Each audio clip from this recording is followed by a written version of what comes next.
Hello, welcome back to another video lecture on basic algebra. In this one we're going to be talking about writing and solving equations. Now, the biggest problem a lot of students have when it comes to solving equations and writing equations out is translating from the English to math. So here I've already got a set of problems that I went ahead and wrote down, and we're going to work through these together. So here it says, increase a number by 5 and then by 35%. What we're going to do is we're simply going to write out an equation that models this statement. So we're going to just call this number x. So we have x, and we're increasing x by 5. So if it says to increase, we're simply usually adding. Now then it says to increase this group by 35%. So we're going to go ahead and put this in parentheses. And to increase the number by 35%, this is going to be a multiplication problem. We multiply it by 1.35. The 35 here is the 35% increase. It's simpler to do it this way than to add 35% of this to the number by simply just combining the 35% and the original 100% to give you this number here. With that, we've finished translating that sentence. Now the next one says, looks similar, but it says increase a number by 35%, then by 5%. So first we're increasing by our 35%. So we're going to take our x, which is our mystery number, we're going to increase that by 35%, so times 1.35. And then we're going to increase this whole thing by 5. So plus 5. And so that's how you would read those. Now it's important to notice that each time it says to increase. If it were to say decrease, we would use subtraction. If we were to decrease by percentage, we would change the way that we write this. If we were to reduce by 35%, we would use 0.65, since 1 minus 0.35 is 0.65. So let's look at another set of questions. You're going to quadruple a number, decrease that by 10, and then take 80% of that. So first, let's talk about our number. Our number is going to be x, some unknown number. We're going to quadruple that number. Quadrupling means that we're just multiplying it by 4. So here we have 4. So 4 times x. Next, we decrease all of that by 10. So now we subtract 10. And then we're taking 80% of that whole thing. So since we're taking 80% of the whole thing, we need to put those in parentheses. And so 80% is simply 0.8. So we would say times 0.8.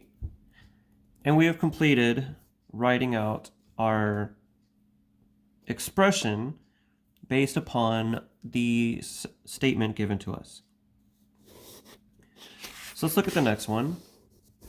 It says, take a number, or take a quarter of a number, add 15, increase that by 10%, then increase it further by another 25%. So let's start off with our number. Now we're going to take a quarter of this. Now, for those of you who are familiar with this, it's simply just a quarter is 1/4. So we're going to simply divide this by 4. Now you could have multiplied by 1/4, but dividing by 4 is the same thing as multiplying by 1/4. Next, we add our 15, so plus 15. And we're increasing this entire thing by 10%. So we need to put this in parentheses. So to increase it by 10%, we add that 10% to a whole. So we'll say 1.10. That's our increase by 10%. Well, we're increasing all of this by another 25%. So we could, if we wanted to, put this in parentheses again, and then multiply by another 1.25. And that is finishing that entire statement. Now let's go on to something a little bit more useful. What about when those statements become equations? So here it says wings cost 25 cents each. The drink pitcher costs $5. If you have $20, how many wings can you get if you buy a pitcher as well? So let's start off by saying you have $20. So you've got $20. And you've bought, so that's how much you have. And then let's talk about the cost and everything that you're spending. So you're spending $5 on a drink. And then each wing is 25 cents. So we could call the number of wings W or X. I'm going to call them W because we're talking about wings. It doesn't really matter what letter you give it as long as you know what that letter means. So we have 20 equals 5 plus 0.25W. Now we're going to go ahead and solve for W. To do this, first we subtract 5 from both sides. We need to isolate this term, so we're going to subtract 5 from both sides. And you're going to get 15 equals 0.25W. Now, some of you like decimals, some of you like fractions. Some people like different things. So what I'm going to do to make this a little bit easier to solve, though, is I'm going to change this decimal here into a fraction. So let's rewrite this as 15 equals 1/4 W. Now the reason why I did that is because all we have to do now is divide both sides by 4. If we divide both sides by 4 times 4 times 4, this 4 cancels with that, and we get 60 equals W. And we have solved for the number of wings that we can get with $20 after a drink.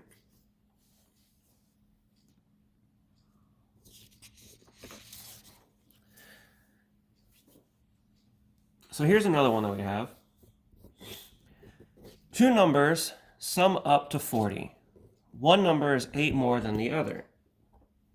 Find the two numbers. So let's start off with saying we have two numbers. Let's call them X and Y. So we know that X plus Y equals 40. Well, now we have an equation of two variables, and we haven't really talked about equations of two variables. We've talked about equations of one variable and solving those. So let's change this into that. And we can do that because we have another statement here that says one number is 8 more than the other. So how about we say that Y is 8 more than X? So Y equals X plus 8. So now we have Y equals X plus 8. We get that from our second statement, or the second line of the statement. Now let's combine these. So if Y is just 8 more than X, we can simply rewrite this as X plus 8 equals 40. So instead of Y, we said X plus 8. So now we can solve for X, and in turn, we are going to end up getting Y. So if we combine our like terms, we're going to get 2x plus 8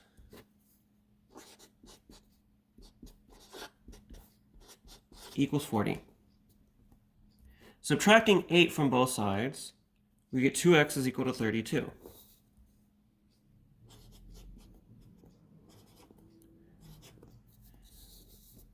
So subtracting 8 from both sides. 40 minus 8 is 32. So now we can simply divide both sides by 2. And we're going to get that x is 16. So x equals 16. And we know that y is x plus 8. So y equals 16 plus 8, which is 24. So our two numbers are 16 and 24.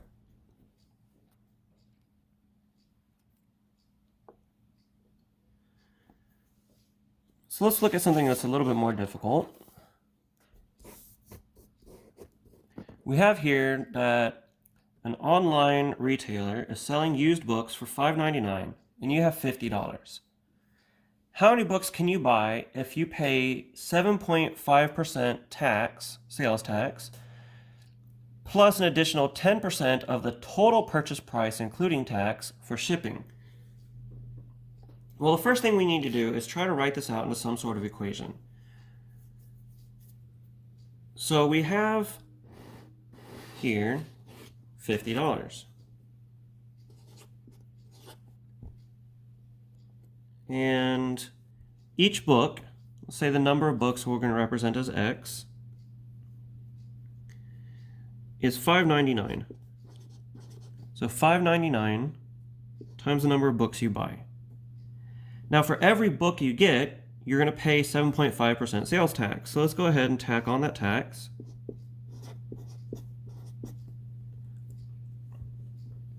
And so the reason why we're multiplying that is because we're adding on the 7.5% sales tax on top of what you're already spending for the books.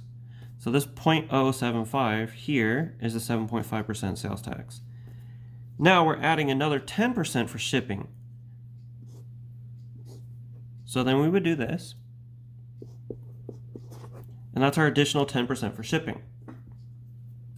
Now here we're multiplying all the way across. Now what you could do is divide out each of these, the 1.1, you can divide out 1.075 and then divide out 5.99. Or you can multiply all of these numbers together on this side first before dividing it out to solve for x. I'm going to do the second one, where I multiply everything together and then divide it out. So 5.99 times 1.075 times 1.1.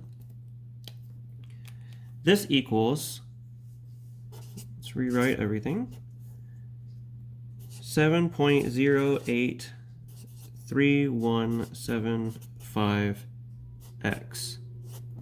Now I'm aware we don't need all of these extra points after the decimal, but this is something that I do just to help me with my accuracy. So when we divide both sides by that number, to get x by itself,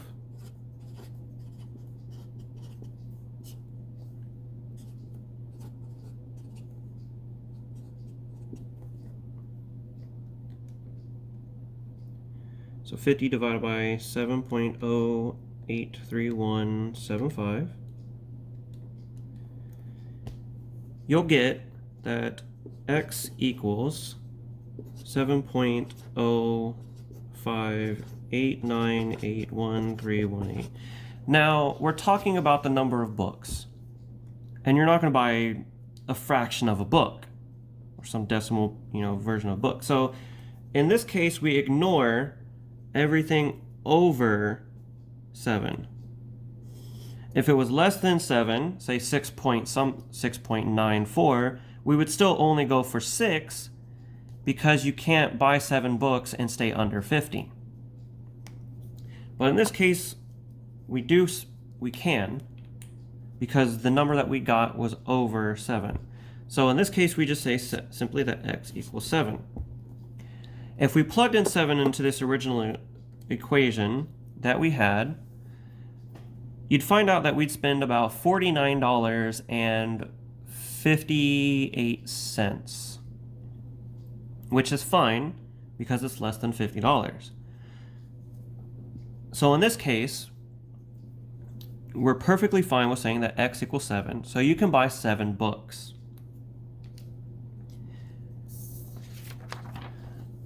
Now you may have noticed that in a lot of these problems that we've been doing, we end up with fractions or decimals. So we're going to talk a little bit about eliminating fractions and decimals from our problems here, just real quick. So suppose you had a problem like this. X minus 1 over 6 plus 3x equals 1/4 x minus 1. Now to solve for these, what we need to do is get rid of our fractions, because we have this fraction right here is what causes the most problem. Everything else isn't as important as getting rid of this. So what we need to do is multiply by 6 to get rid of that. But if we're going to multiply this term by 6, we have to multiply this term by 6, this one by 6, and that one by 6. So everything across needs to be multiplied by 6 to get rid of this denominator. So when we do this, times 6, times 6, times 6, times 6, multiplying everything by 6, we'll get that these cancel out, and everything else is going to be multiplied through. So we're going to get x minus 1 plus 3 times 6 is 18 equals, since we have a fraction here and multiplying by a whole number, we simply put the whole number on the times the top. So the top is 1. 1 times 6 is 6. So we're going to say 6 over 4x minus 1 times 6 is 6. And now we have this. So what we can do is start combining some like terms as best as possible. We have an x here and we have an 18x here. This is a positive 8x, that's a positive 18. We're going to combine those to get 19x. Our minus 1 stays here, and nothing gets combined on this side.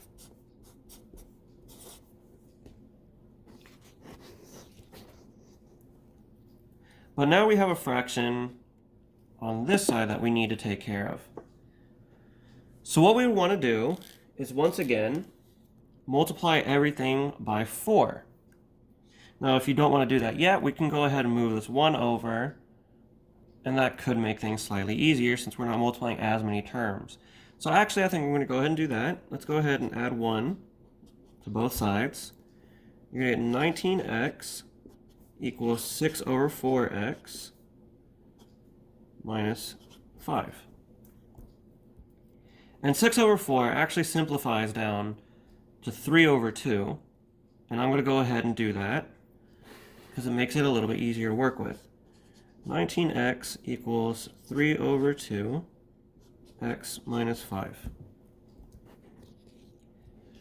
So now we can multiply everything by 2. 2 is a much easier number to work with than 4 is when it comes to multiplying everything across. So let's go ahead and multiply by 2 here, multiply by 2 here, multiply by 2 here, times 2. So first off, we have this. This comes out to be 38. The 2's cancel here. So you get 3x minus 5 times 2 is 10. So now we have 38x equals 3x minus 10.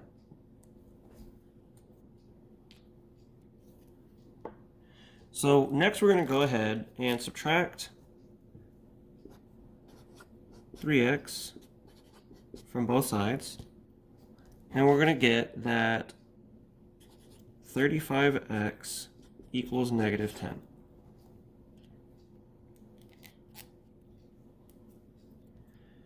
So what we're going to do next is we're going to divide out 35 from both sides.